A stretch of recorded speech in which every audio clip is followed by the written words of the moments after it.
It is 3:30, and I see that the minister has his coffee, and we are now ready to commence our 150th meeting of the Standing Committee on Public Safety and National Security. So, with that, Minister Goodale. Well, thank you very much, Mr. Chairman, members of the committee. Good afternoon. It's good to be back with you once again. Here today to present the Supplementary Estimates B for the Public Safety Portfolio, along with the 2019-2020 interim estimates. As this committee is aware, we are in the second year of a 2-year pilot test of this vehicle called the interim estimates. That process will help ensure continuous operations for my portfolio, authorizing interim spending beginning April 1st until the main estimates full supply is approved by Parliament in June. I'm very pleased to be joined by the full complement of officials here today, representing not only the department, but all of the agencies that are a part of the portfolio. And I welcome their assistance in dealing with the questions from members of the committee. The men and women of this portfolio perform the Herculean task of keeping our country and our communities safe and secure. They deserve, I believe, our deepest thanks for carrying out a very ambitious public safety agenda over the last number of months and years. And I thank members of this committee for your scrutiny and your advice as that agenda has rolled forward over the last 3 years. We've introduced transformational changes to Canada's public safety environment, from a new national security framework to a new cannabis regime, a bold new corrections model, and practical changes to tackle the problems posed in our communities by guns and gangs, and much more. And we have a lot of work still ahead. The supplementary estimates will help us make needed funding adjustments to tackle the work. Portfolio-wide, total authority sought in Supplementary Estimates B for 2018-19 would result in a net increase of $24.3 million over the authorities as they exist to date. That represents a 0.2% increase over the total authorities provided through main and supplementary estimates so far this year. That brings us to roughly $10.8 billion in total funding approvals to date for the public safety portfolio and all of the agencies within it. That is, should these estimates be approved. There are a few key changes to appropriations that I would like to highlight. One of those is the addition of $9.9 million for the Royal Canadian Mounted Police, which will be used to compensate members for injuries received in the performance of their duties. Every day, these members put their lives on the line to protect our own, and the government must ensure we're there for them as well when they need us.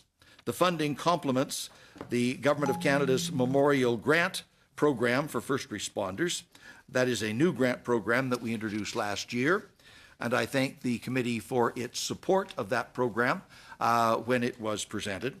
The Memorial Grant program recognizes the service and sacrifice of first responders who die as a direct result of carrying out their duties. Through the Memorial Grant program, families of first responders, that is police, firefighters, and paramedics, including volunteers, reservists, and auxiliary members who lose a loved one as a direct result of their duties, will receive a one-time lump sum tax-free payment of $300,000. That program took effect on April the 1st of 2018. And I am very pleased to say it's now being implemented across the country in cooperation with provinces and territories.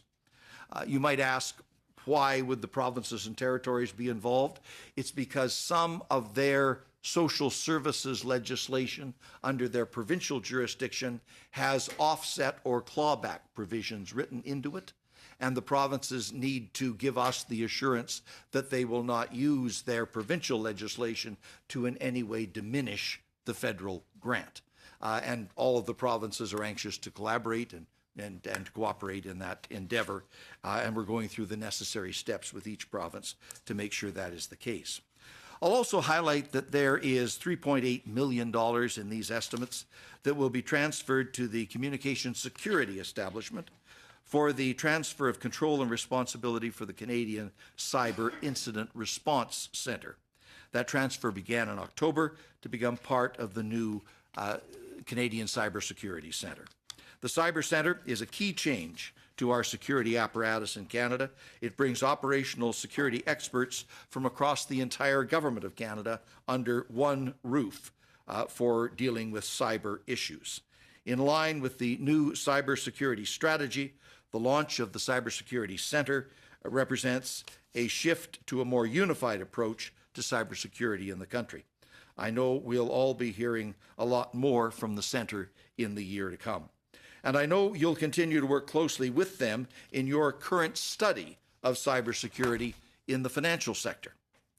Mr. Chair, I think it would now be appropriate to turn to the 2019-2020 interim estimates to help us focus on the coming year. Ratification by Parliament of these interim estimates will result in initial funding approvals of $2.259 billion for the public safety portfolio for the fiscal year 2019-2020 to cover the first 3 months of operations.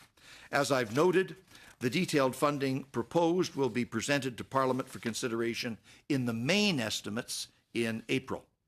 In comparison with 2018-19 interim estimates, most portfolio organizations are at very similar funding levels, with the exception of Public Safety Canada, that is the department itself. And allow me to explain that briefly. The decrease of $104.6 million in the interim estimates for public safety is mostly explained by the expiry of the temporary funding for the Disaster Financial Assistance Arrangement. My department is currently working with central agencies to secure the necessary funding levels for 2019-2020 and beyond in support of its obligations under the DFAA. Mr. Chair, as I've highlighted, we're implementing extraordinary changes to Canada's public safety environment.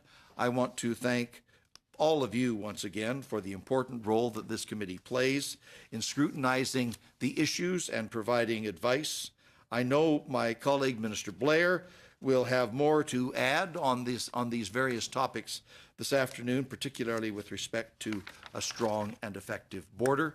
And as always, I would be happy to try to do my best to answer your questions about these estimates. Thank you, Minister Goodale. And before I turn to questions, I just caution members, I know there's always a great enthusiasm of having a minister before a committee. If you could humor the chair and have it some relevance to the interim estimates that are being studied. With that, Ms. Damoff. Thanks, Chair. Minister, always great to have you here along with your very able officials. Thank you for taking the time to join us this afternoon. On Friday, media reported that the Senate Standing Committee on National Security had delayed consideration of crucial government legislation on national security as well as firearms in order to hold meetings on the number of ministers that have been held the Veterans Affairs portfolio. Dr. Stephanie Carvin, an expert in national security at Carleton University, tweeted on Friday with regard to the delay, and this is quoting her tweet, "Not great, Senate of Canada. You came to work late and you need to get the job done and pass C-59. Failure to do so will mean no-fly list kids will go years without redress. CSIS will not have a legal basis to store data sets crucial for ops, and CSE will not have the powers to protect Canada," end quote. So my question is just, are you concerned about Bill C-59, our national security legislation, as well as C-71, which included really important protections for survivors of intimate partner violence, with these being delayed in the Senate? Well, I consider both C-71 and C-59 to be vital pieces of legislation that need to receive the appropriate parliamentary attention as quickly as possible. I want to thank this committee for dealing with both of those items of legislation in a very thorough way. There was no compromise on your scrutiny. You examined the issues very carefully and made a number of recommendations for changes in the legislation and sent them back to the House in a timely way. And I thank this committee for that work. And now both of those issues are before the Senate. I have had the opportunity to speak with a number of senators about the very heavy agenda that is before them, including C-71 and C-59. And they do seem to be optimistic that in the time they have available between now and the summer, that they will be able to deal with the legislation in a full and final way. I share the belief that this legislation is vital. It contains very important measures like the extensive background checks that you referred to in Bill C-71, which I believe has received support across all party lines. And in C-59, the issues that you mentioned, the ability of CSIS to deal properly with bulk data sets, for example, the new authorities that are provided to the CSE, the Communications Security Establishment, the creation of a new National Security and Intelligence Review Agency to get out of these silos for reviewing our security intelligence organizations and to have one review agency that has full jurisdiction to examine any issue in any department or agency of the Government of Canada and to follow the evidence wherever it may go.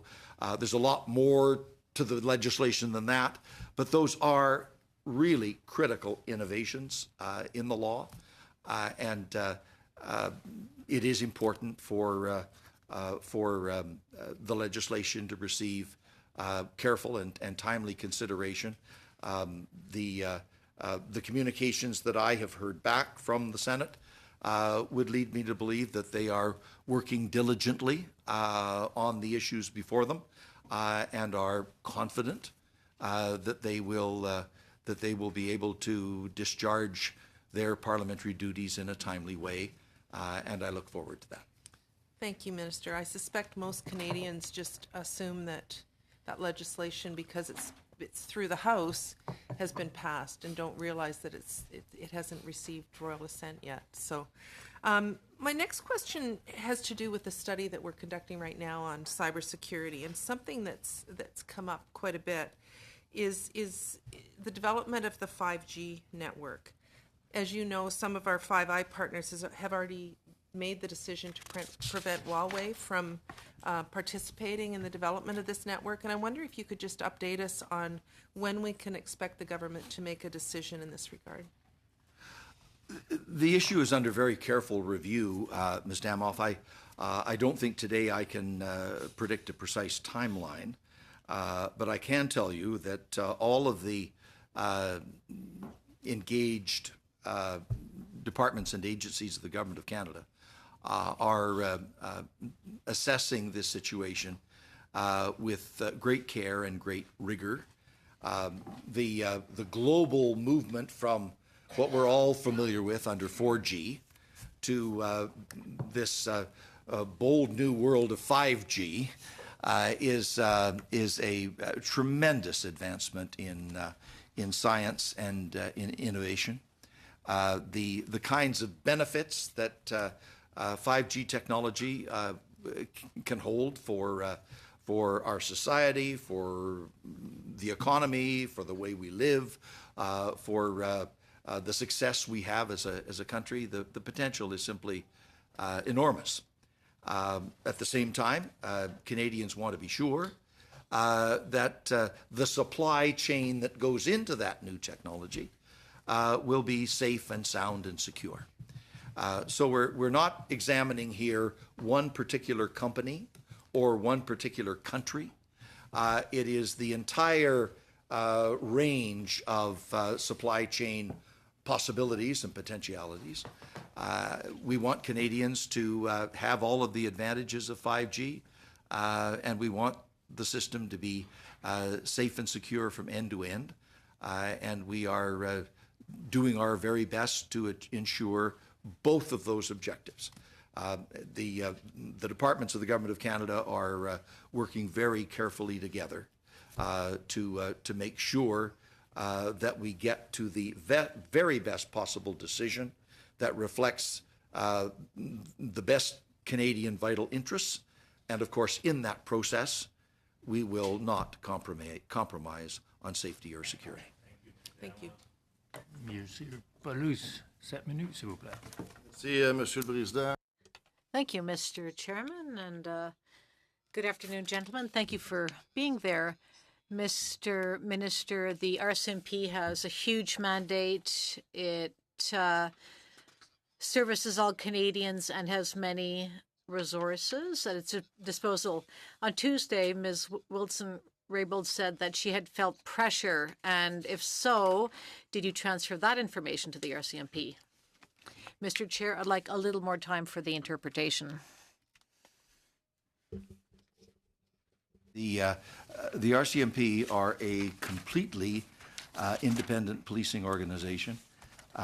They never consult with me about when or whether to launch an investigation. They make that determination entirely on their own, and that is exactly as it should be. Donc, Monsieur Michaud, là-dessus, au niveau de la GRC. Mr. Michaud, you lead a corruption division within the RCMP. The information that came out in the Globe and Mail February 7th said that you had launched an investigation. Is this a normal process? Mr. Chairman, we never comment publicly on operational files which are ongoing, confirmed or otherwise. Merci, Monsieur Michaud. Monsieur Goodale, Thank you, Mr. Michaud. Mr. Goodale, in your caucus meetings, the clerk of the Privy Council, who testified before the Justice Committee last week, said that the issue was never raised in Cabinet. That is the fact that SNC-Lavallee would not be taken to court. Was the clerk right in making that assertion? Something got lost in the translation, Mr. Paulus. As it got translated as a caucus meetings when in fact it was cabinet meetings. no. Yeah, when the translation came through, that's what it came Yeah, through. they did say caucus in the translation. It means cabinet. Que je vais commencer ma question. Le greffier du I'll ask my question again. The Privy Council clerk, in reference to SNC-Lavalin and the possibility that there would be a deferred prosecution agreement, said that this issue was never discussed in Cabinet, never. Was the clerk of the Privy Council right? Never in. That's it. The supplementary estimates, and I'm. Oh, thank you. Sorry. You had asked us to make sure that we were staying to the estimates, and I'm just wondering if perhaps I could get some guidance as to how this is all connected. Regrettably, the first questions had virtually nothing to do with the estimates. Unfortunately, when that precedent is set, the chair is kind of compromised himself. So if the questions on the government side have little or nothing to do with estimates, it's hard for me to hold the opposition's feet to the fire while they ask questions that have nothing to do with the estimates. So regrettably, I'm going to have to let Mr. Paulus proceed. If I could answer that question, Mr. Chair, to the best of my knowledge, never in 45 years have I ever violated a confidence of the Queen's Privy Council or talked about the agenda of a cabinet meeting. The clerk's remarks will need to stand on their own. C'est juste que le président du Conseil privé s'est permis. It's just that the chair of the Privy Council made certain statements at the Justice Committee about what was said in Cabinet. So I just was seeing with you whether Mr. Wernick had transmitted the right information. Let's talk about our friends from the Islamic State, that is, more specifically, Canadians who went to fight with ISIS. And there's a matter of whether there's money to treat these people if and when they come back. I'd like an update on that, Mr. Minister. And again, I'd like you to speak to something Mr. Wernick said last week, which is quite worrying, or perhaps Mr. Michaud Vigneault can respond to that first. I'd like to know if the Islamic combatants who have come back to Canada, whether Canadians are concerned about that, and what measures do we have in place to manage these people? We have resources in place to handle them. What's happening there? Second, Mr. Wernick mentioned threats which might happen during the election campaign. Did he invent this?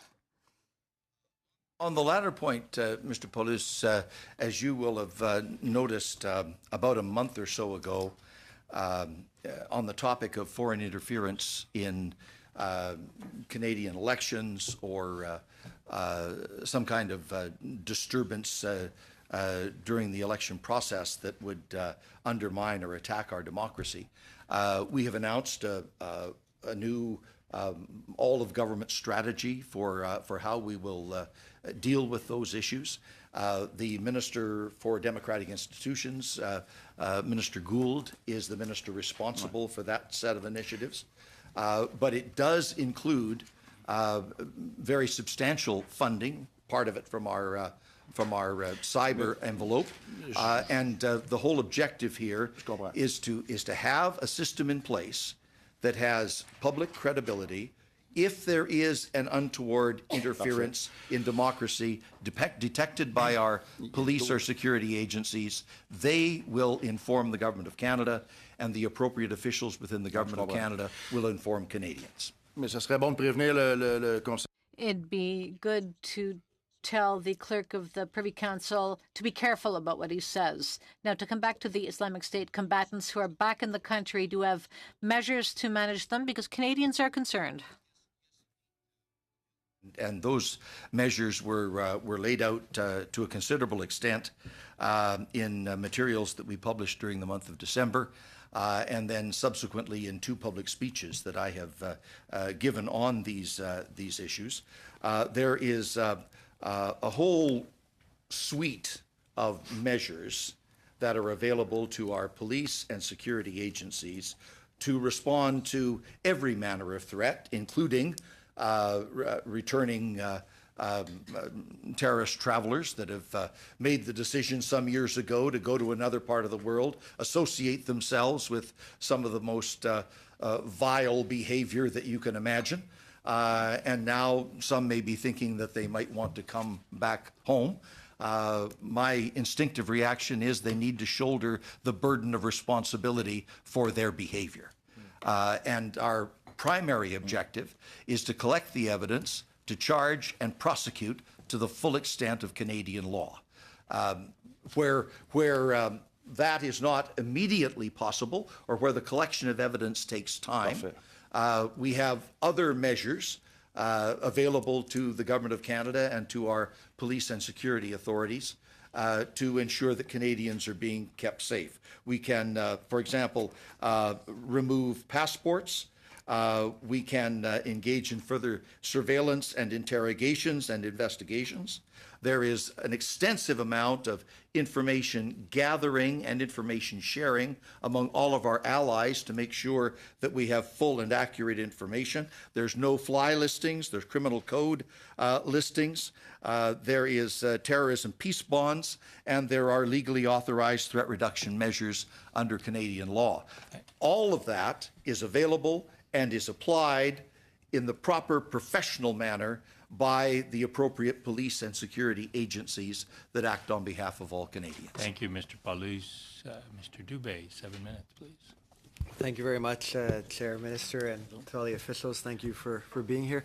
I did want to ask about the $3.8 million that goes to CSE, because in the debate on C-59, there's been this question that keeps coming back, which is that CSE is an organization that exists under the National Defense Act, as you know.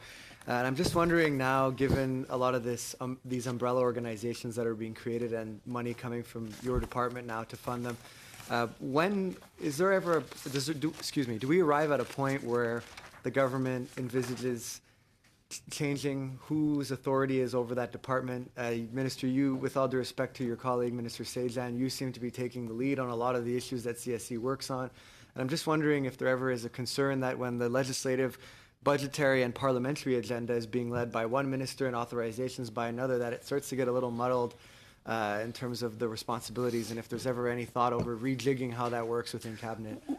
I think you need to be constantly alert, Mr. Dubé, to the issue of national security, architecture, accountability, and lines of reporting, to make sure that you're not in any way compromising the ability of the organizations to do their job, or compromising the capacity to be accountable to Canadians through the appropriate parliamentary or governmental authorities. When C-59 is ultimately approved, as I hope it will be, by the Senate and becomes law, the legislation governing CSE will be a new standalone bill, rather than an add-on to another piece of legislation. It will have its own standalone authority, which is the first time that it will have that authority. The policy area is obviously a shared responsibility among a number of ministers, which I think is a good thing, that it's not just one minister that's keeping an eye on these important things. But the policy authority with respect to cyber, for example, rests with Public Safety Canada. The operational side of it is a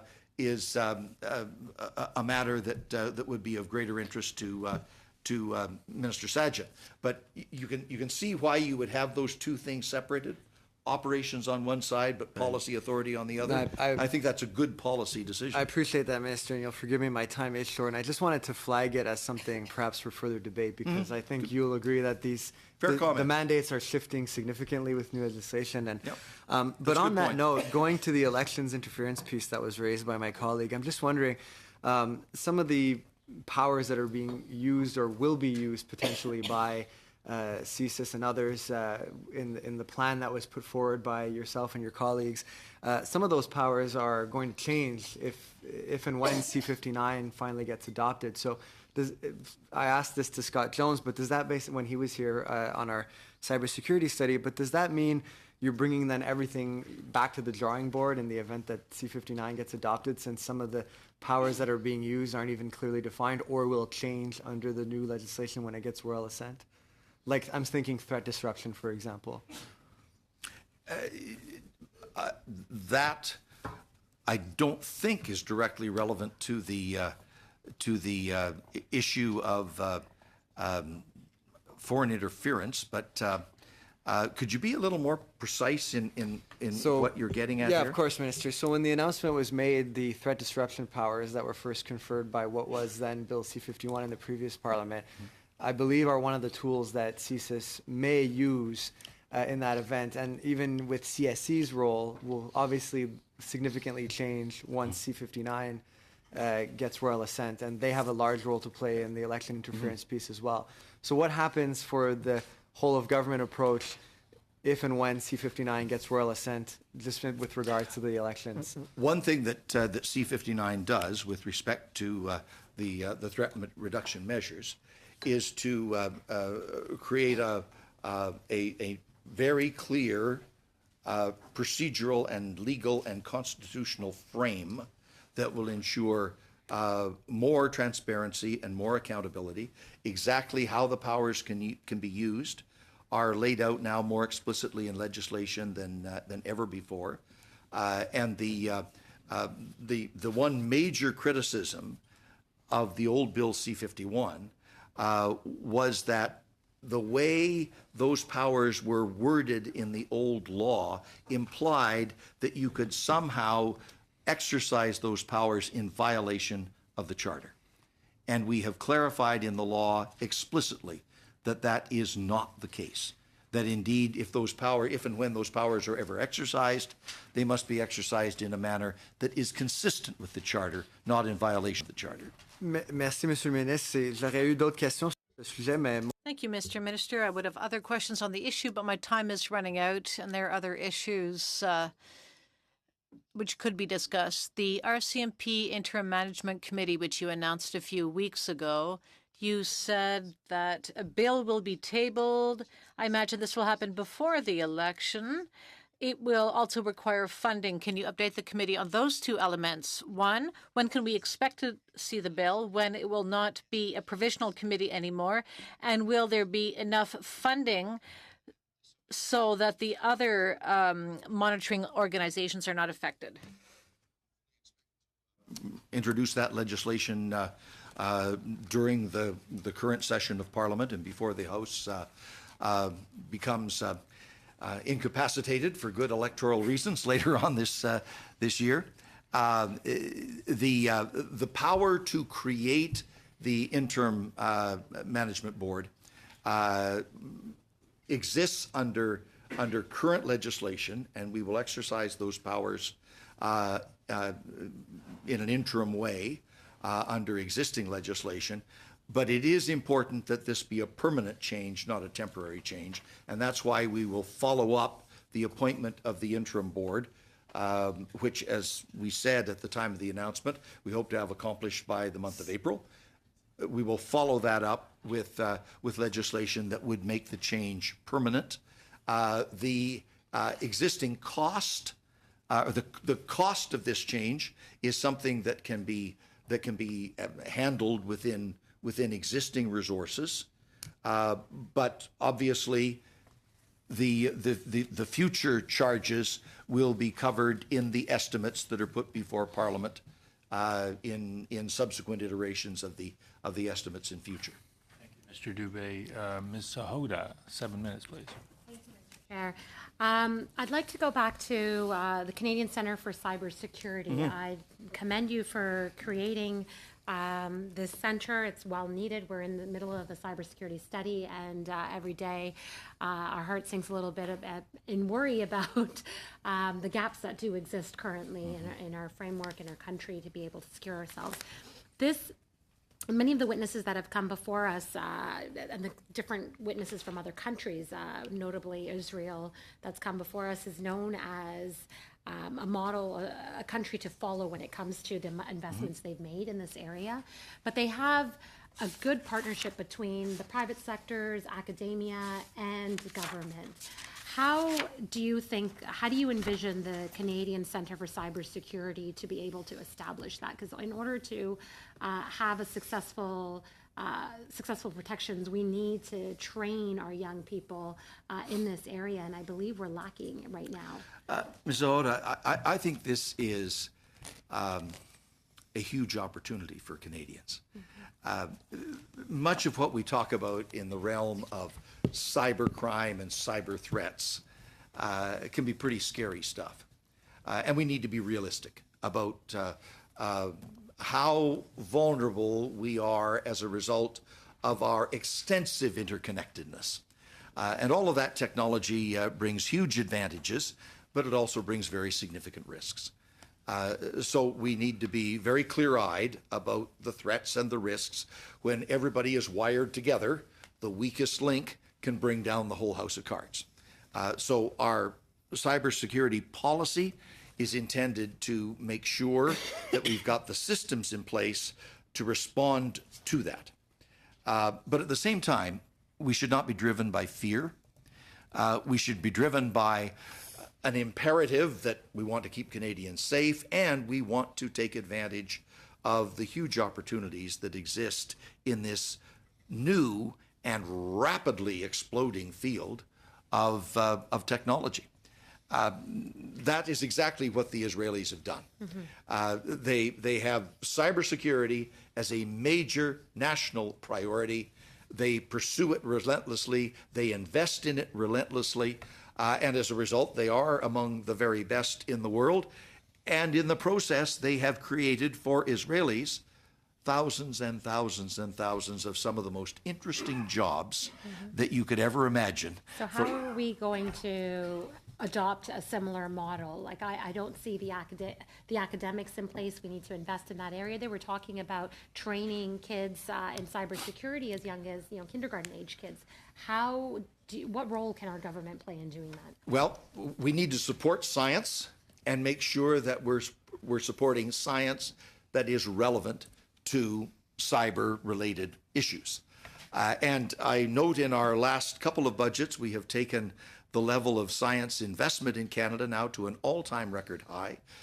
Minister Duncan is very proud of that and gives extensive speeches on the level of investment in Canadian science, focused on the STEM sector, for example, focused on women in technology, information technology, the new training program for kids learning code, for example. And within the cyber package, we have the beginnings of some new programs. There is a co-op education component, for example, where to start with, there is funding that we have set aside to encourage university students to develop their own interest in cybersecurity issues and to pursue it in a co-op ed fashion where they are in academic institutions for a period of time and then working in the field for a period of time and advancing their education and expertise. Is there any money in your department to assist the building of these programs for universities or colleges? For that particular program, the money was set aside in the budget last year, and I believe it's in ISED, in the Department of Innovation, Science and Economic Development. And the other programming in ISED can also be very relevant to the cyber field. So I would just encourage all of us to make sure that cyber priorities are reflected across the full range of science funding that the Government of Canada does. And I know Minister Duncan and Minister Baines are very alert to the potential here. You're looking at millions of terrific jobs, as well as science, innovation, advanced engineering, export opportunities. Absolutely. It's a huge field, and it will bring big dividends to Canada if we invest in it more and more. I agree. I have one more question about the Security Intelligence Review Committee. What is the mandate of this committee? How broad is it? It's quite literally everything. Right now, some of the security and intelligence operations of the Government of Canada are subject to specific reviews. CSIS, for example, is examined on an annual basis by the Security Intelligence Review Committee. There is a review agency that looks at CSE. It's called the Commissioner of the CSE, the Communications Security Establishment. And what kind of powers are granted to them if they do? In those two cases, the Commissioner and CERC, they have very extensive powers to know everything that those two agencies do, the CSE and CSIS. And they have very well-established relationships where the agencies report to the review agencies. If the review agency wants any information under the law, they have complete access to all of that information. The problem is they work in silos. CERC can look at CSIS and nothing else. The Commissioner can look at CSE and nothing else. Under the new NSIRA, the National Security and Intelligence Review Agency created by Bill C-59, this will be a comprehensive review agency that will have the legal authority to look at the security and intelligence operations of any agency or department of the Government of Canada. And apart from the couple I've mentioned, there are at least 17 different departments and agencies of the Government of Canada that have some security or intelligence function. CBSA, for example, the Privy Council Office, for example, the Department of National Defense, for example, the Department of Foreign Affairs, as another example, the Department of Transport, and so forth. NSIRA will be able to look at all of that without limitation. Thank you, Ms. Sahota. Mr. Miles, 5 minutes, please. Thank you, Chair, and thank you, Minister and officials for being here. Minister, you have said many times that the protection of Canadians is your top priority. Now, rural Canadians have shown that they're not safe and they're not protected. Now, our committee has heard from many victims of rural crime and defense lawyers. People many times are forced to choose between hiding in their own homes, hoping that nothing goes wrong, and defending themselves and their children, and potentially facing criminal charges in that defense. Rural Canadians are wondering why your words on this and your actions don't match. And I don't see anything in these estimates that deals with skyrocketing rural crime rates. And I'm just wondering whether you can point me to where you're going to be dealing with this response in the estimates that you've provided. In the first instance, Mr. Motz, the principal responsibility, obviously, for rural safety and policing falls within the jurisdiction of the provinces. The Government of Canada cooperates and assists by providing, for example, the contract services of the RCMP to a vast number of rural areas and rural communities across the country. The level of policing, the number of officers and so forth, is a matter of negotiation in the establishment of those contracts. In addition to that, there is the First Nations policing program that brings additional resources into the policing of communities in rural and remote areas. In the concerns that have been expressed in the last couple of years, particularly in your province and mine, in Alberta and Saskatchewan, the RCMP have worked extensively with the provincial departments of the Attorney General, or the relevant department that deals with policing within those provinces, to ensure that the existing resources are deployed in the right manner and based upon intelligence. The former commanding officer for the RCMP in Saskatchewan, Curtis Zablocki, for example, made a point a couple of years ago of traveling extensively through rural Saskatchewan, conducting public town hall meetings with the local municipalities to get their input and their advice, and deployed that information to ensure the proper distribution and deployment of his officers and personnel. A similar effort, a little bit different, but similar, was undertaken in Alberta. And I note that both the Attorney General of Saskatchewan, Mr. Morgan, and the Attorney General of Alberta, Ms. Ganley, have commented publicly that they have appreciated very much the work that's been done in the last year and a half to increase the level of awareness and collaboration, the deployment of resources that have been assistance in bringing down the angst, and I don't minimize that angst. It's a very real concern about rural safety, but progress has been made. And additional progress will be possible with new funding that we'll be making available to all of the provinces to better deal with issues of guns and gangs, including rural gangs. Well, thank you, Minister. We got a long way to go. That's the issue. You know, under your watch, we've lost control at our borders. Border security officers are being redeployed to deal with the crisis and not being replaced across the country. As I said, rural crime is a major concern in many areas. The RCMP is in crisis with both their urban and rural detachments, and their crime lab is being under-resourced and undersupplied. We have ISIS terrorists return to Canada with little or no intervention, and some even get parole when they remain a threat to our country and to people. Corrections officers fear being stabbed. And according to you, urban crime is rampant and gangs are out of control. Now, your various legislation has met with opposition from everyone except my colleagues across the way. And quite frankly, Canadians expected to see in these estimates something different, a plan. They wanted to see a plan. And instead, in all due respect, it appears as if your primary job is to protect and cover up for an incompetent prime minister. And can you show me here in these estimates how you're going to deal with rural crime, how you're going to deal with gangs, how you're dealing with cybersecurity, and how you're dealing with securing our borders, because I don't see them anywhere in these estimates. Well, I think you've just missed the last hour of the meeting, Mr. Motz. Mr. Goodell, Mr. Motz has run out of his time. And You can't leave that slander on the record, Mr. Chair. And I'm perfectly happy to let you have a response, but I want the response to be somewhat within a time limit. So I'll give you the time to respond. Well, Mr. Chair, what you've heard is a drive-by smear.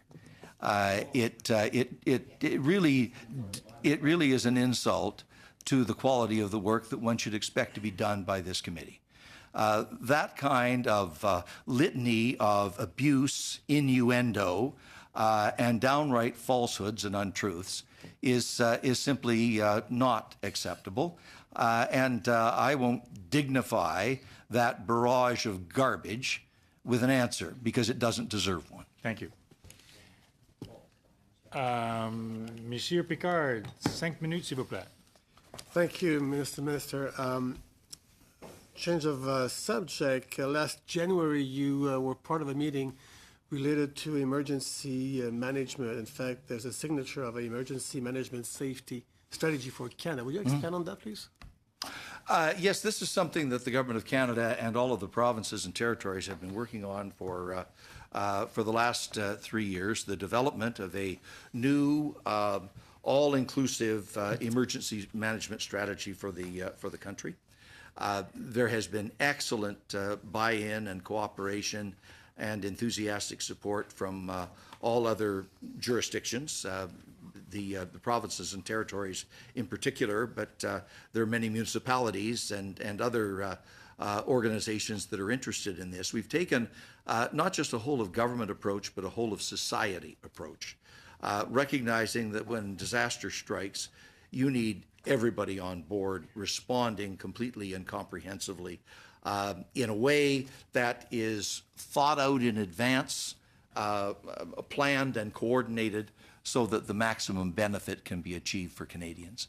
And the strategy lays that out, and it also benefits from extremely good communication and cooperation with Indigenous communities across the country.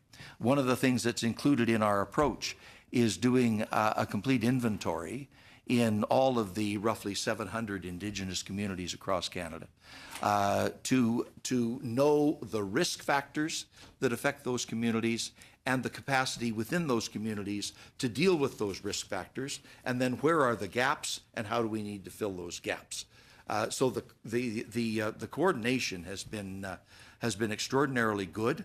And at the meeting that you referred to in January with all of the provinces and territories represented, I have never seen a more positive attitude around the federal, provincial, territorial table than that discussion. It was excellent, and we now have the strategy.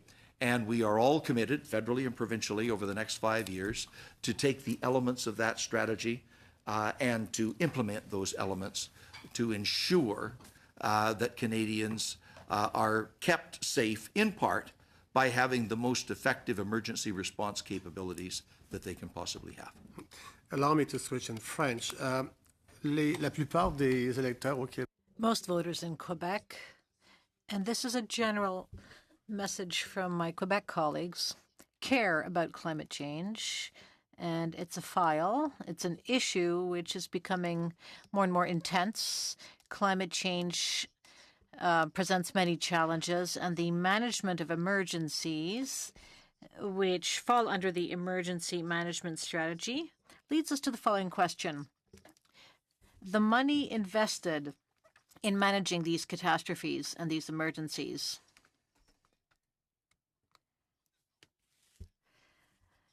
and in relation to what we see happening on the ground, that is, climate change is causing complications, and we've seen that in these last few days. I think we're all aware of this. So the money invested, is that to maintain current operations, or Is there an awareness that climate change will bring more change, that there will be more change on the ground, and so will more money be invested by the department? Officer and the Auditor General have analyzed the pattern of increasing risk over the last number of years, and taking climate change into account, have tried to project into the future what we can expect in terms of losses and damages, particularly from floods and wildfires, into the future. And the projection is that we probably need to set aside about $1 billion a year for just cleaning up the mess after the fact.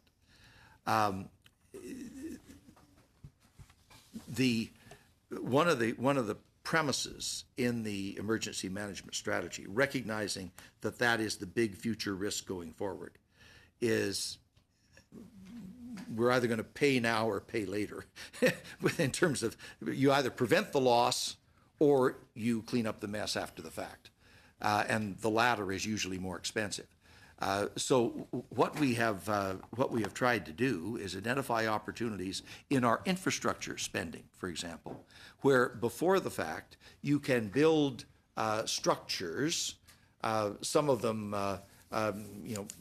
heavily engineered concrete structures, and some of them natural habitat, to better control water flows. So that you can try to protect yourself as much as possible from the storm that dumps a year's worth of precipitation on a community or an area in 2 or 3 days, and then floods everything out with huge losses.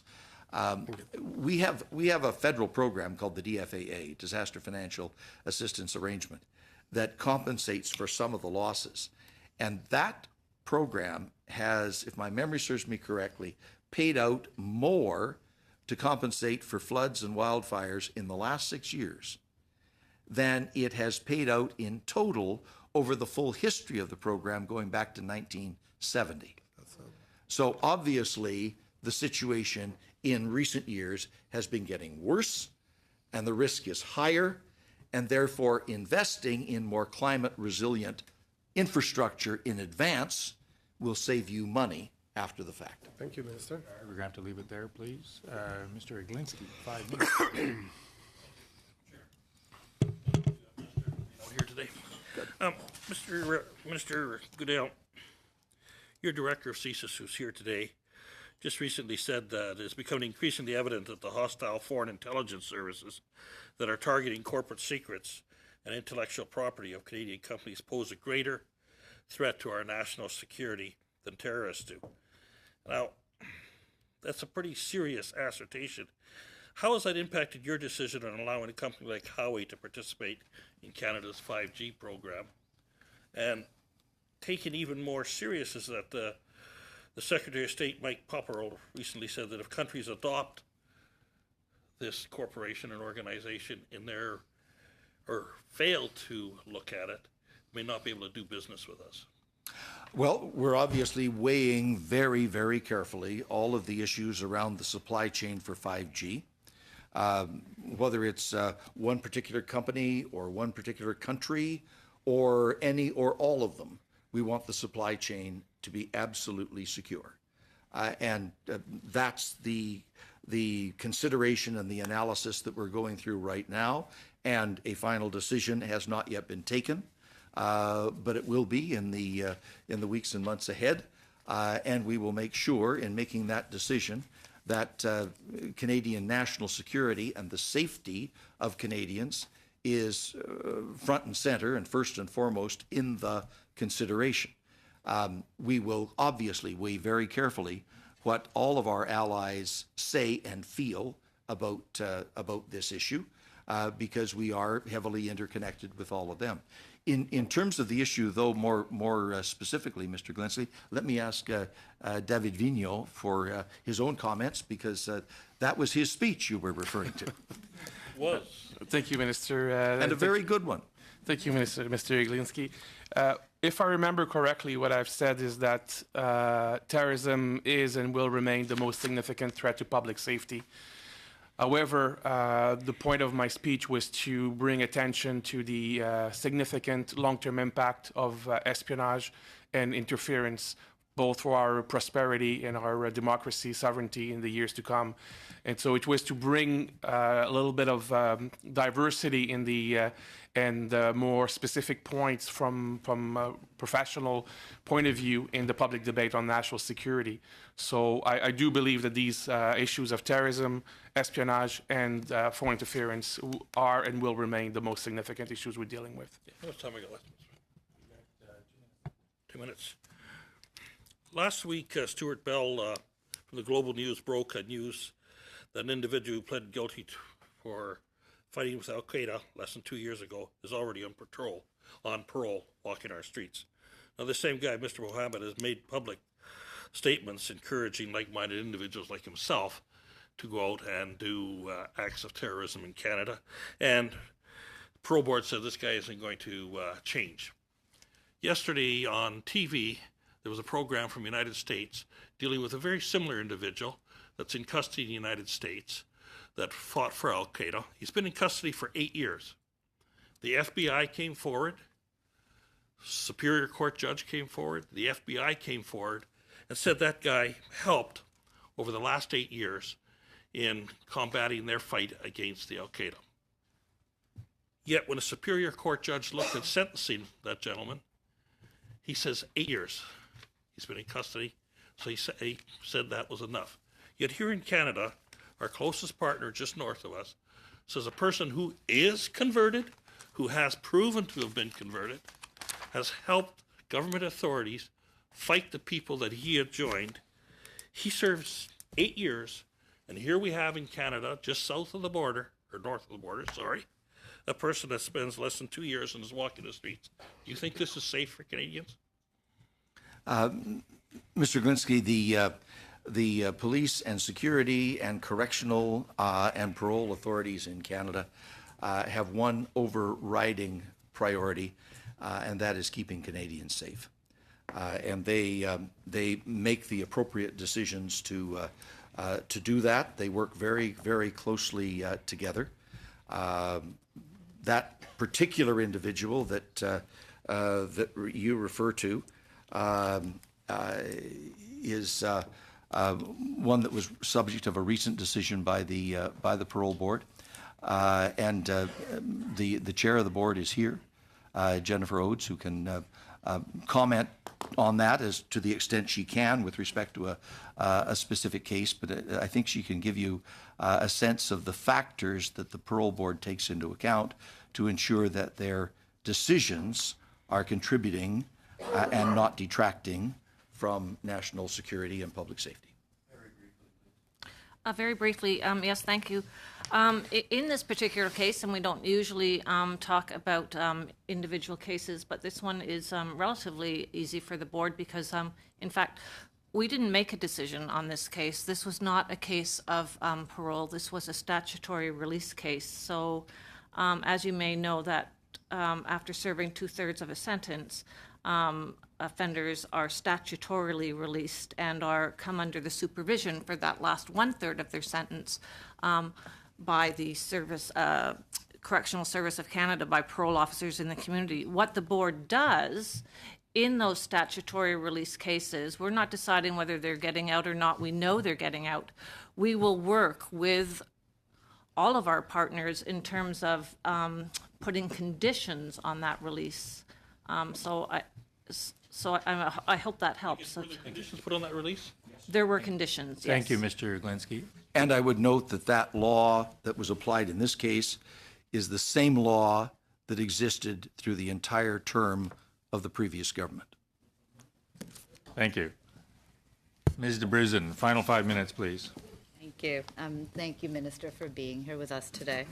As I was listening to you talking about funding for support for our CMP officers, one of the things that came to mind is that I've talked with first responders in my community about their reactions when they have come to some very difficult situations, paramedics and cops first on scene.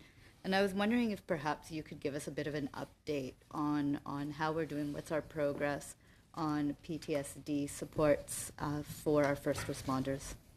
Well, it's a hugely important question, Mr. Pearson, and thank you for raising it. And I do know that members around this table on all sides have taken a great interest in PTSD or PTSI. We are committed to the production later on this spring of a comprehensive strategy with respect to PTSI. And that will be forthcoming in the months immediately ahead. But there are various elements of that that are already in place.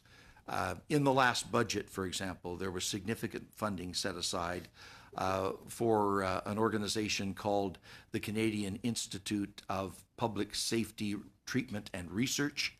It's a network of universities and academic organizations across the country, working with the Canadian Institutes of Health Research on the research that is necessary specifically with respect to PTSI among first responders. They have full access to all of the work that is done with respect to military personnel and veterans as well. But this is research, new research that is being undertaken specifically focused on the issues relevant to first responders. The RCMP has just upgraded its mental health services. I believe about $10 million, or was it 20, Gilles, in the latest budget that was set aside for the RCMP. So the last couple of budgets have invested significant new dollars in both treatment and research, but we need to pull this all together in a coordinated way with the provinces, because many of these people are operating under either provincial or municipal jurisdiction, and with the academic institutions, as well as with the unions that represent firefighters and police officers and paramedics, as well as the chiefs that operate and the management in each one of those areas. That's what the comprehensive approach is intended to do. And the Prime Minister was asked that question a month or so ago in the House, and he indicated that we are on track to deliver that comprehensive policy where we pull all of these threads together later on this spring. Part of it is the private members legislation. Was it Bill 211? Mr. Doherty's bill, yes. I believe it's 211, that was passed by the House about a year ago. And in putting together our national strategy, we will be very much honoring what Parliament adopted in that legislation. Thank you. And the only reason I was looking at, I'm running out of time quickly, and I can never leave an opportunity for you, when I have you with me, to not raise a CBSA oversight. I knew that was coming. And so I was just wondering if you could give me an update on where we're at on setting up independent CBSA oversight. The legislation is in the process of being drafted, and we intend to present it at the earliest opportunity. The functions of the CBSA that touch on national security are covered by C-59, as any other department or agency of the Government of Canada that deals with security or intelligence issues. They are covered by C-59 just as everybody else is. But where you're dealing with individual officer complaints or concerns about specific functions or situations, that will need a separate instrument. That's what we're drafting now, and we will present it as rapidly as we can, but it's very much in progress. I'm looking forward to it. Thank you. Good. Aaron, and I see, Minister, once again, the enthusiasm for your appearance far exceeds the enthusiasm for estimates. So on behalf of the committee, I want to thank you and your officials for your appearance, and with that, we'll suspend for a couple of minutes while we re-empanel.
Okay, I see quorum, and I see Minister Blair has joined us, and I see that the rest of the officials haven't left. So with that, I'll ask Minister Blair for his opening statement. Thank you very much, Mr. Chair, and good afternoon, colleagues. Given that Minister Goodall has just earlier today provided an overview on behalf of the portfolio, I'd like to take the opportunity to focus on some of the work that I have been undertaking as the Minister of Border Security and Organized Crime Reduction with various partners since the last time I had the opportunity and privilege of appearing before this committee. I appreciate the agency and department heads have stayed on for another hour to help any questions that you may have, and I take great comfort by being surrounded by their expertise. As you know, my mandate as minister is to ensure that our borders remain secure and to lead efforts to reduce the impact of organized crime. These issues do not rest in any one department, and so ensuring strong links exist between so many departments and agencies is critical both within and outside the public safety portfolio. The latter has provided extraordinary support on issues ranging from border security to drug-impaired driving and to tackling gun violence. Health Canada and Justice Canada have also been key to our success in the legalization and strict regulation of cannabis, helping reinforce new impaired driving laws, which we announced very recently, and advocating for responsible cannabis use. Immigration, Refugees and Citizenship Canada, along with Global Affairs Canada, have also undertaken critical work on irregular migration and on discussing the Safe Third Country Agreement with the Standing Committee on Citizenship and Immigration. Transport Canada and Global Affairs have also helped to look at opportunities for pre-clearance for Canadians travelling to the United States. And I have been reaching out to provincial, territorial, and municipal colleagues, stakeholders, and other partners, including chiefs of police, on a wide range of issues under my mandate, including the addressing of gun violence. I've had the chance to discuss that issue at a recent meeting of federal, provincial, and territorial ministers as well. And over the last few months, engagement activities on reducing gun and gang violence, including in-person roundtable sessions across Canada and an online questionnaire, have taken place. And I will have more to report on that important work in the near future. I have also met with our American colleagues in Washington, D.C. to continue cooperative efforts to keep our borders safe, while also protecting citizens from crime and the dangers of illegal substances. Mr. Chair, while we face many challenges in the realm of public safety and security, I can say that I have full faith in each and every one of our departments and agencies and in their leadership to build on the progress that we have already made together. The people working in these departments are extremely dedicated, hard-working individuals, and I want to take the opportunity to commend them for the work that they do each and every day to keep Canadians safe. Minister Goodall has already highlighted for you some of the work that is taking place in his remarks.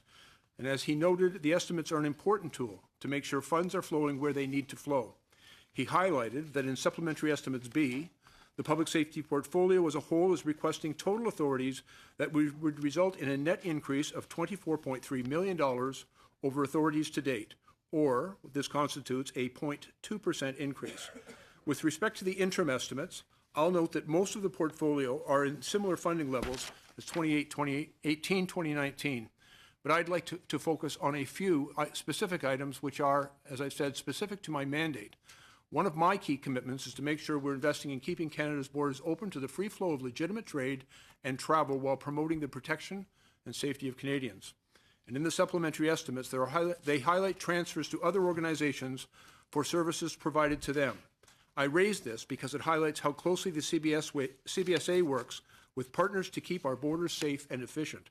And for example, Shared Services Canada provides key information technology services. The RCMP provide law enforcement records checks. The Department of Foreign Affairs, Trade and Development provides support to CBSA officers who are located at missions abroad. And protecting our borders is truly a collaborative undertaking taken across all levels of government and across many departments. It's mission critical that we both manage it effectively while also ensuring the national and economic security of Canada and the United States writ large, which in turn can have a global impact. This is central to my mandate and will remain a key focus for myself as we move forward. And on that, I'm pleased to report that progress is being made on a number of files, including pre-clearance systems. Pre-clearance means that travelers can complete necessary customs and immigration procedures before they leave instead of after they arrive. And as you know, Canada and the U.S. recently negotiated an expansion of pre-clearance thanks in no small part to this committee's careful review of the legislation that allowed it.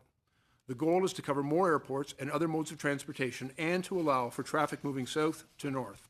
Both countries have now passed the necessary legislation for that to move forward, and work is currently underway on expansion to new locations and to look for opportunities like cargo preclearance. And on the security front, I'll note that I'm also fortunate to have forged a very solid working relationship with the Departments of Homeland Security, Justice, and other U.S. agencies who help us meet the demands of a complex and evolving security landscape. That relationship is critical to protecting Canadians every day, supporting our efforts to counter guns, gangs, and opioid distribution, all central to my mandate. Mr. Chair, these are merely a few examples of the important work that is happening across the public safety portfolio and beyond to the work of many departments supporting my mandate. I want to thank the members of this committee for your consideration of these estimates and for all of your important ongoing work. Mr. Chair, thank you, and I look forward to the questions of the committee. Thank you, Minister Blair. Colleagues, it's my intention to call for the vote on the supplementary estimates and the other estimates as well immediately prior to or when we usually end the committee meeting. So I'm anticipating that this will be routine and we'll take very little time to do that. So I'm going to let questions run right up to the end of the time that's allotted. And with that, we'll ask Ms. Damoff for 7 minutes. Thanks, Chair, and thanks, Minister Blair, for being with us again. It's always nice to have you here to answer our questions. Minister, one of the things you've been doing is consultations around handguns and assault weapons. I've been following the testimony at the Senate committee, and in particular, information that the Canadian Doctors for Protection from Guns have been talking about, as well as Dr. Alan Drummond, who's appeared before our committee a number of times, who've said that we need to be looking at firearms from a public health perspective. And something I've brought up here at the committee a number of times is the implication of guns, not just in gangs and criminal activity, but also its prevalence with suicides, which is 75–80% of gun deaths are by suicide, but also intimate partner violence, where we see that in Ontario, 26% of deaths in Ontario were involved a firearm. There are a number of other studies that have been peer-reviewed in rural areas that point to firearms being implicated in intimate partner violence. And I spoke to the director of the YWCA in Lethbridge, Alberta, and asked her how many women coming to their shelter where firearms were implicated in them coming, and she told me that all of them were. So in your consultations, I'm wondering if this has been a factor that you've been considering and whether it's come up at all, because it really is a part of the conversation that seems to get lost in all the rhetoric.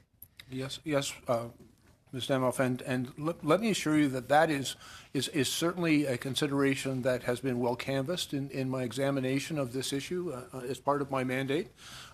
We have a Canadian Firearms Advisory Group that I meet with regularly. There is an emergency room physician on that provide that perspective. The group that testified before this, the Senate, the trauma and emergency room physicians that spoke, I have met with them as a group as well. I think it's very important to have that perspective. And in my experience, applying a public health lens, where we look at all of the harms, both social and health, related to the issue of firearm violence in our communities, it can be very, very helpful in ensuring that we do measures that will actually be effective in keeping people safe, to reduce the incidence of fear. And I believe at my last committee appearance here, we spoke about how prevalent fear is in intimate partner relationships where there's a firearm present, for example, and the impact that it can have on individuals who are suffering from depression or other forms of illness, which could cause them to be a threat, a risk to themselves or to others. The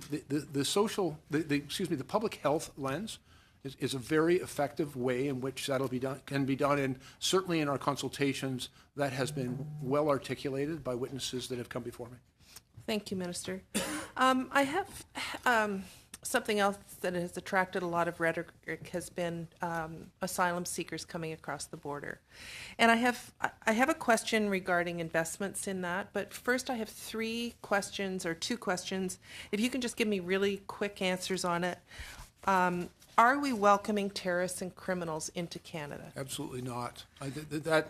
Frankly, I will tell you that in my very strong opinion, this is not in any way a security or safety issue. I know the incredible work done by our officials at CBSA, RCMP, and IRCC to ensure that there are very rigorous security background checks for everyone who enters the country, regardless of how they do it.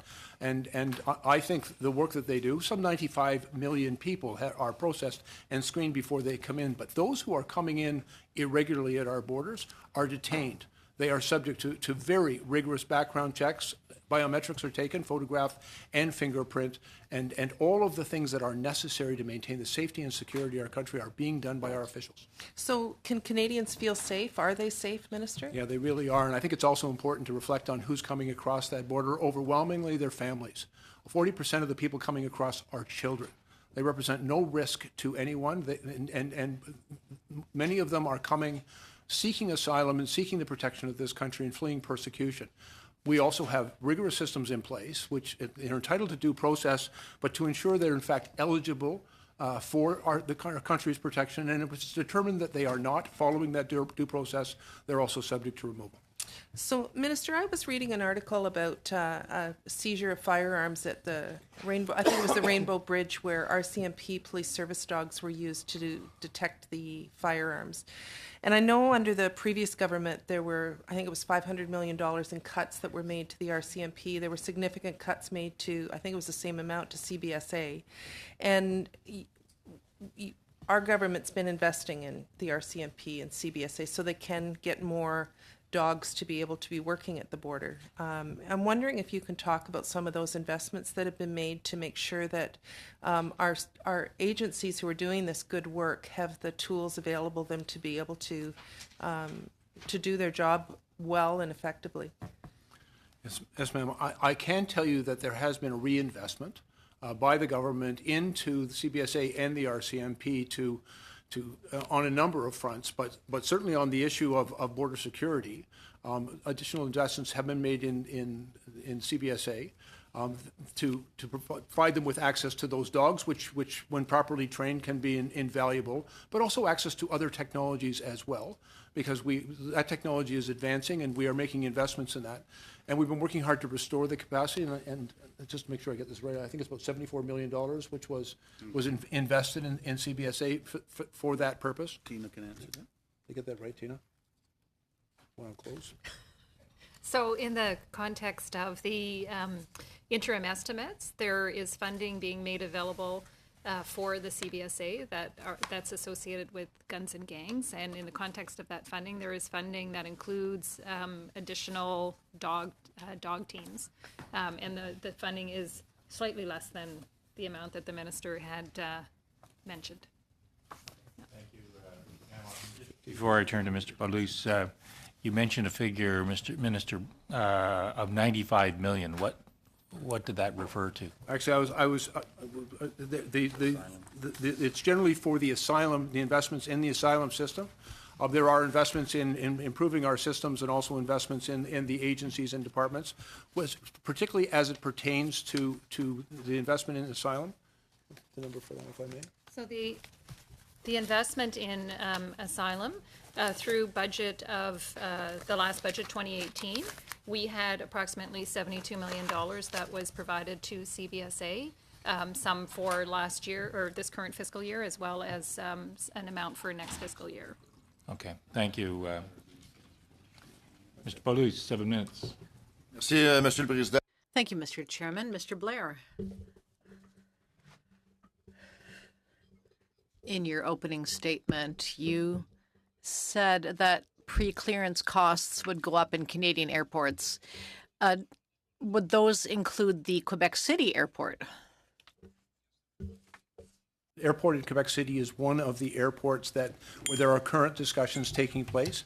There's still a great deal of work to do, but that is certainly one of the areas that I know discussions are taking place. Parfait, merci. Thank you. Second point, when you took up your mandate as a minister, you often in answers said that the Conservatives had cut $300 million from the budget. Mr. Ozovsky in May of 2018 said that one of the examples to explain the supplementary estimates is that many projects had been completed and so budgets could come down. The lines from the Prime Minister which you received, will you say they're false? Is that Conservatives did not make cuts? They were just coming back to normal budgetary levels. There was approximately $1.2 billion taken from the security services during the final few years of the term of your government, and about $390 million of that came from CBSA. OK, mais est-ce que vous confirmez qu'on n'a jamais fait de coupure? Can you confirm that we never made any cuts, that there was an increase to pay for projects, and then that the funding came back to normal levels? That there was a $390 million cut. Okay. I'm aware of that. And your rationale for doing that, I'm not familiar with it, but I'm just aware that the cut was made. Correct, Monsieur le Ministre. That's fine, Mr. Minister. Thank you. We've understood. Let's go back to the Safe Third Country Agreement. In your opening statement, you said that and we know that in the last 2.5 years, this Safe Third Country Agreement has been a problem. You say that you're negotiating with Secretary Nielsen and progress has been made. What is Canada exactly asking for with regard to the Safe Third Country Agreement? When you talk about progress, what exactly do you mean by that, and what's the end goal? We have seen that people have been crossing at irregular border points in order to be exempt from the terms and conditions of the Safe Third Country Agreement that has been put in place since 2004 between ourselves and the United States. It's a bilateral agreement, as you know. It's an agreement that we cannot simply change unilaterally, and so we have gone to the United States and we've explained to them some of the challenges that we are facing as a result of people who are crossing irregularly in order to avoid the Safe Third Country Agreement provisions. And we believe there is an opportunity for the modernization of that agreement to the mutual benefit of both countries to deal with issues that have arisen on both sides of the border in a more effective way. Et vous êtes d'accord avec moi que... Do you agree with me that, and as DHS said, the U.S. are indeed a safe country? They are a country that is governed by the rule of law, and it is a safe country. Donc, actuellement, vous n'avez pas répondu. So you still haven't answered my question. We're all familiar with the Safe Third Country Agreement. We know what the rules are, but we know what the problems are, the fact that there are these irregular arrivals at unofficial points of entry. So what exactly are you asking for of the Americans? You're negotiating with them. There's progress. How do you want to change this agreement? We'll be able, in our discussions and further agreements with the Americans, to ensure that people do not cross irregularly and that there is no incentive for them to cross irregularly. I also would like to avoid a situation where people may try to enter into the country without being subject to being stopped by the RCMP and CBSA, because that is one way in which our officials are ensuring the safety and security of the country. And so it's perhaps more complex than some might have suggested. Je comprends que c'est I understand it's complex, but you cannot specifically point to one thing. For instance, like the Conservatives who say that crossing at an unofficial point of entry is the same as crossing at an official one in that you get into the country. Anyone enters the country, if they make a claim for asylum, they are entitled to due process under Canadian law and by international convention.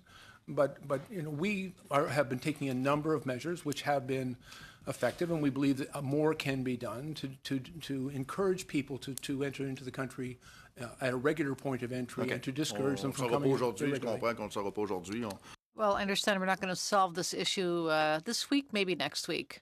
Now I'd like to talk about the estimates. Now, with all of these illegal immigrants who have crossed the border. We've paid 1.6 billion for them already. For these illegals, 1.6 billion is what the federal government has paid through its agencies to bring them in. Then there's monies for Quebec and Ontario. Will they get $500 million to deal with this influx?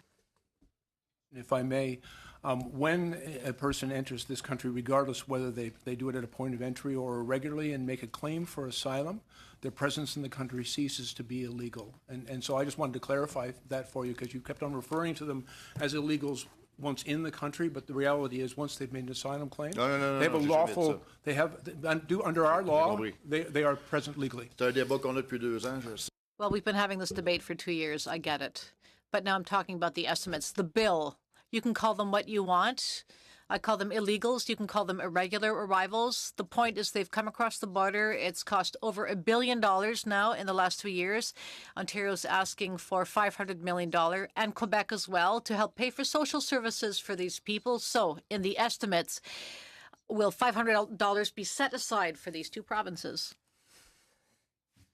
We're talking estimates. We're talking money, Mr. Chairman. But he doesn't seem to have the answers. I was just getting some additional information. First of all, the information that is with respect to that money is in IRCC's budget and more appropriately addressed at the Sims Committee. However, I'm happy to tell you that, first of all, people who have come to this country as refugees have historically been a responsibility of all 3 orders of government, municipalities, provinces, and territories. And that we have made an effort for many generations in ensuring that they are appropriately housed and have access, more recently, to medical services and other services while they undergo our legal process of due process determining their eligibility to stay. We also know that as a result of an increase in the number of people who've arrived recently, not unlike that we experienced in previous years, but we saw that there was an impact, a cost impact, particularly on municipalities. And so we have been working to provide assistance and support to municipalities that have really stepped up and done an excellent job of providing with those individuals with temporary housing. There are ongoing discussions, as you're aware, with the provinces of Ontario and Quebec and with other provinces as well, because we see this as very much a cost-sharing partnership between all 3 orders of government, and we're working hard to make sure that that's done in an appropriate way. Thank you, Mr. Paulus. Thank you in particular for those questions on estimates. Mr. Dubé, 7 minutes, please. Oui, merci, Monsieur le Président, Monsieur le Ministre. Merci. Thank you, Mr. Chairman. Mr. Minister, thank you for being here today. My first question is on Murray Rankin, my colleague's bill, on pardons for simple possession of marijuana. So my first question is to see whether the government had changed its mind, whether you will issue pardons for these past convictions, and if not, when can we expect the bill, which was mentioned when cannabis was legalized, which would suspend the criminal records? First of all, I'm very proud of the fact that as a result of the legislation we brought forward on October 17th of 2018, we stopped criminalizing Canadians, and particularly young Canadians. And it was an acknowledgement and a recognition that the consequences of criminal record for simple possession of cannabis was disproportionate to that offense, and it had lifelong consequences. We also recognized that it was disproportionately and disparatively affecting poorer communities, marginalized and Indigenous communities. And so that ended on October 17th. And we've also made a commitment and that we'll take the steps necessary to deal in an appropriate way with the existing criminal records for simple possession of cannabis. That the government has undertaken to do that, and I expect that we'll be moving forward on that in the near future. Donc, pas d'échéancier précis. So you don't have a specific timeline at this point here for expungement or pardon? That we remain committed to dealing with them in an appropriate way, and that's through making pardons for that offense accessible to Canadians by addressing issues of a cost, which was prohibited for some, and the timelines so that it was readily accessible to those who seek that pardon. Sur un autre dossier, le blanchissement. Now, with regard to money laundering, another file which is being debated in British Columbia now. The question is whether the RCMP has enough resources to actually conduct effective investigations. Can you give us an update on that situation? Will the RCMP receive enough resources to, in the future, conduct that type of investigation? Because based on what we hear in the news and based on the report that came out, there is a shortfall in that regard. Clearly, money laundering is an issue we take seriously. It is a significant portion of my responsibility and mandate. I have gone to the British Columbia. I've met with the Attorney General and the Premier there. I've also met with Dr. Peter German, who's conducted the reviews with respect to money laundering in their casinos and is currently undertaking and completing another review with respect to the impact, on the real estate industry. We have been working very closely with that province, but it is a problem not limited only to British Columbia. I'm aware that our officials have recently concluded an example in Ontario and Quebec into money laundering, and so it is an issue that the RCMP takes very seriously. We also think that in collaboration with provinces and territories, there are opportunities to continue to improve these investigations and the prosecutions that will flow from them, and we're working on those things together right now. Merci. J'avais deux questions sur les... Thank you. I have two questions on the fight against street gangs. I know this is part of your mandate. First part, there's funding and strategy, but more specifically, where does the money go? Here's an example. So before the fund was cut by the previous government, there was an envelope to hire agents on the ground in areas not policed by the RCMP. And there was a Montreal gang, the Crips, and there was a cut in funding. And so the appropriate people could not be hired through federal funding, so the province had to step in. And I'm just wondering whether you're thinking of bringing back that type of initiative, so to bring back this recruitment fund, which made a difference, especially in Quebec and Ontario, where the provincial police forces also have to dig into their resources to attack street gangs. In 2008, the previous government introduced the Police Officer Recruitment Fund. That fund expired in 2013. And that was not continued. I can't tell you what we've been doing with respect to guns and gangs violence. In addition to first of all, Minister Goodall convened a summit of law enforcement and other community officials from across the country to gather information. And based on the feedback that we received, an announcement was made by Public Safety Canada, $347 million committed to a number of different initiatives in response to gun and gang concerns across the country. Some of that money was dedicated to both the RCMP and the CBSA for the important work that they do in interdicting the supply of guns and conducting criminal investigations into those individuals responsible for it. And then there was also a significant portion of that funding, some $214 million, which is to be allocated through the provinces and territories to various initiatives, including law enforcement initiatives, but not limited to law enforcement initiatives. And those discussions are currently taking place with the provinces and territories for the allocation of those monies. So I have a minute left, Minister, and I just wanted to ask one of my colleagues, Ms. DeBruzen, asked the question about CBSA oversight. It feels like it's been 3 years now that Mr. Goodale has been telling us over and over that it's coming. So maybe we'll get a bill that we can adopt before the election. But glibness aside, I do want to address the issue of, and I don't know if you can comment on this or if this is Minister Goodale, but he did mention that the new review body created in C-59 would look into issues relating to national security. However, many of the issues that have come forward, especially in the media, in the workplace in particular, that such a body could look at allegations of harassment and things of that nature. And in fact, even some of the security issues that have been raised would be something that could be looked at by a more specific mechanism that don't necessarily fall under, there's some debate about, is the CBSA just as a national security body, is everything they do fall under that committee? There's a debate about that, but can you comment on that specifically, what's being done to address some of those issues in the workplace and some of those security screening issues, for example, that oversight and review could help us address. Mr. Dubé's out of his time, but. Yeah, and very briefly, that's primarily the responsibility of Minister Goodall, and I know he's better positioned to speak to that issue for you. It's on the Thank record. you, Mr. Dubé. Ms. Hoda, 7 minutes, please. Thank you, Minister, for being here today. My first question, I don't know if you're aware, but I think Mr. Paul Haas and one of our Liberal members recently filmed an episode of Political Blind Date in where they went to the Quebec-U.S. border to see firsthand the situation of asylum seekers. He may be under a duty not to, say what happened in the show at this point, because I don't know if it's aired or not yet, but there was a little segment in the Hill Times about it.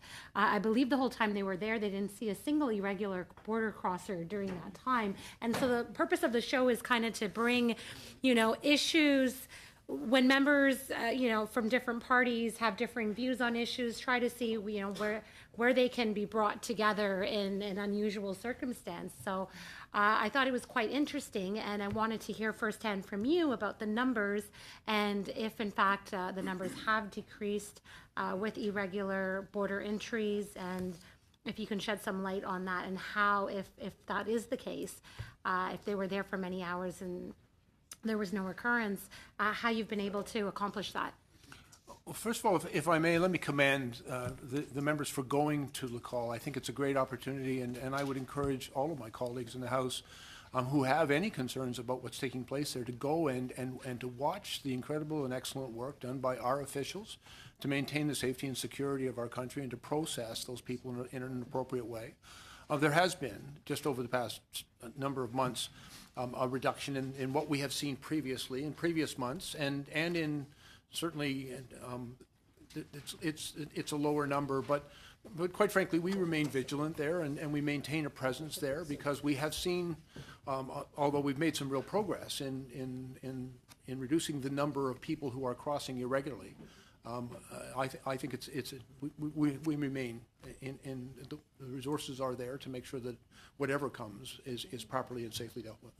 So other than the processing of the people at the border, through the different techniques and, through the agents, what other methods of communication or education have you been undertaking in order to achieve this? Yeah, actually, we've done a fairly significant amount of work. First of all, in some of the outreach, we've gone into those communities from which people originally were coming to seek asylum here, to make sure that they clearly understood Canadian law, to understand that crossing the border irregularly was not a free pass or a ticket to permanent residency or citizenship, that they would be subject to a due process to determine their eligibility, that if they're not eligible, if they are not truly in need of our protection, they would in fact be subject to removal.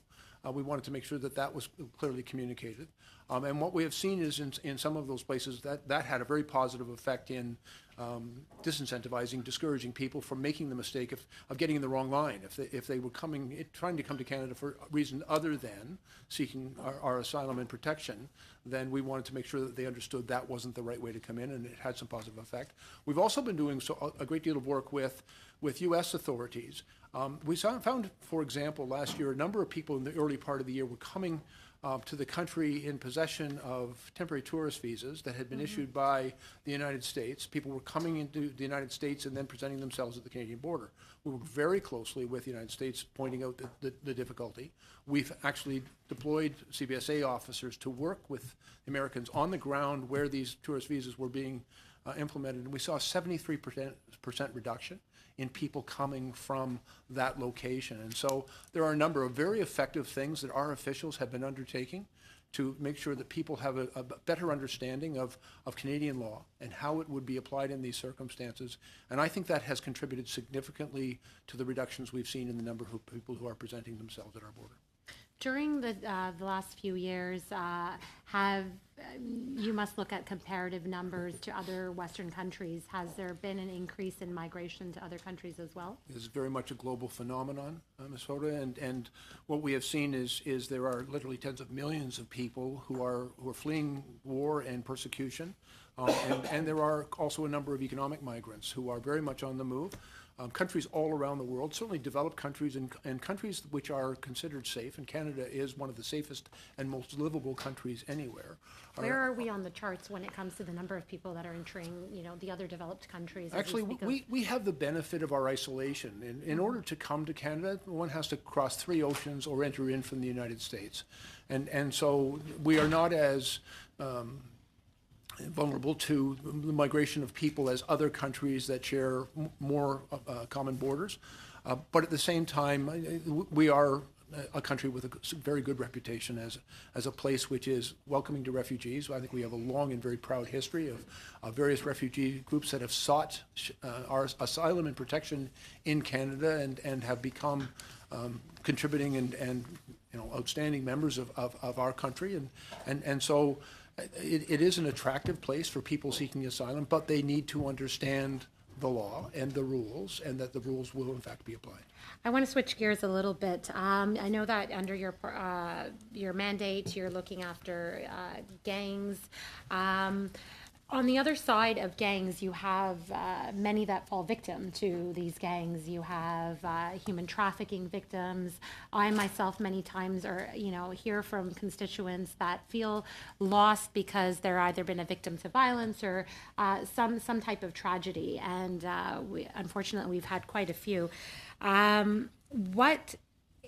I know that there's a National Office for Victims that has been opened within public safety. There's been other initiatives. I was looking up the Canadian Benefit for Parents of Young Victims of Crime, which is coming from Employment and Social Development. I was wondering if you could speak to a little bit of what is being done to help serve the victims of these crimes. Yes, as you've alluded to, we have a victims ombudsman and a person who is available to those who are victims. We also work very closely. There is in most jurisdictions across the country various victim services units that people that do provide service to those who have either been the victim of a crime or related to someone who is the victim of a crime. I just very recently, we had the terrible tragedy on the Danforth, and I spoke to victim services just earlier this week, and then met with and spoke to some of the people that had been deeply impacted. Traumatized by that event, to make sure that they are in fact connecting with the services that are available to them, and we continue to work with them. I will tell you, you speak to another issue which I think is very, very important, and it's this notion of fear. I think fear is the greatest enemy of public safety, and when we become fearful in our own communities, we become less safe. People don't go to public space. They don't shop on their main street. They don't take their kids to the park. They stop interacting with each other, and they stop interacting with law enforcement officials. And so fear is something that I think as a society we need to make sure that we address in an appropriate way, that we help people be and feel safe in their own communities. Keep it there. Thank you, Minister. Mr. Motz, the chair fervently hopes that you revert to your usual excellent questioning as opposed to the last. Well, thank you, Chair, and thank you, Minister. There's so many questions I have in such little time. Minister, you indicated in your initial remarks that the illegal border crossers are fleeing persecution. Point of order, Mr. Chair. I know there's two terms that are used, but the fact is they're not illegal. Yes, they are. And it's not just me saying that. Alex Neve, when he appeared before the Immigration Committee from Amnesty International, was quite clear about the term illegal, and words do matter, and it really troubles me when I keep hearing the opposition saying the word illegal and referring to people who are asylum seekers as illegals. And it does matter what we call people who are fleeing persecution. These are international treaties that set out what our obligations are. Monsieur le Président, je suis... Mr. Speaker, it's not a debate. As the spokesperson for the Conservatives here, I don't agree with what my colleague just said. And to come back to what Ms. Sahota said, I went there in person. I went 3 times at the border. It's clear. It's illegal to cross the border. Mr. Blair already spoke to this. It's illegal to cross the border. Afterwards, once those people are here, there is a process. But the act itself is an illegal act, which is why we say they are illegals or illegal arrivals. Yes, they might flee persecution, yet they're coming from the United States. Mr. Blair has said the States are a safe country, so. Get involved into a legal interpretation as to one word or another. I tend to accept the minister's interpretation of the distinction between illegal and irregular, and I'm going to leave it at that. I think that Ms. Damoff makes a very important point that words do matter, and unless people have a legal opinion that these irregular crossings are in fact illegal, I think they should stay with the wording that the minister has been using. So with that, Mr. Motz, you have a few minutes left. Well, thank you. My opinion doesn't change. They are still illegal border crossers. You indicated that they're fleeing persecution in the United States. And then in answer to one of the questions from committee members, you indicated that the U.S., you consider the U.S. to be a safe third country, which, you know, is a conflict in itself. Your statements are confusing to say the very least. I want to get to the issue that is certainly front and center for many Canadians, and that is the whole issue of gangs and guns, and your mandate of what your mandate letter makes no mentions of cracking down on guns or illegal weapons. All it says is you're supposed to get handguns. You're supposed to deal with handguns and assault weapons. You're supposed to, I don't know what an assault weapon is in Canada. I've never heard of it. I've never seen one off our streets. And yet, can you tell the committee how many firearm-related crimes occurred in 2017 and 2018 by licensed firearm owners? I don't have that number. So you don't know it. So if you don't know the number, then why are I'm sure you... the number exists, I just don't have it. But is it a huge number? I mean, obviously you have, I mean, we've been told by this government that you're evidence-based. Oh, absolutely. And if there's no evidence-based, Let me be clear. I'm not done In my experience, I'm not done the question yet. Oh, I So thought you asked me a question. If you are asking Canadians, and you're proposing, as you're going around now and as what you called your consultations, and I'll get to that in a minute, that you're proposing, the potential of a handgun ban. How are you making any proposals when you have no evidence to support that there is a problem with what you're proposing? Oh, thank you very much for the question, Mr. Mott. I actually have a great deal of evidence. I will tell you that in my experience, the overwhelming majority of lawful firearm owners in this country are law-abiding and responsible in their ownership. That's been my experience, and I think the data will hold that out.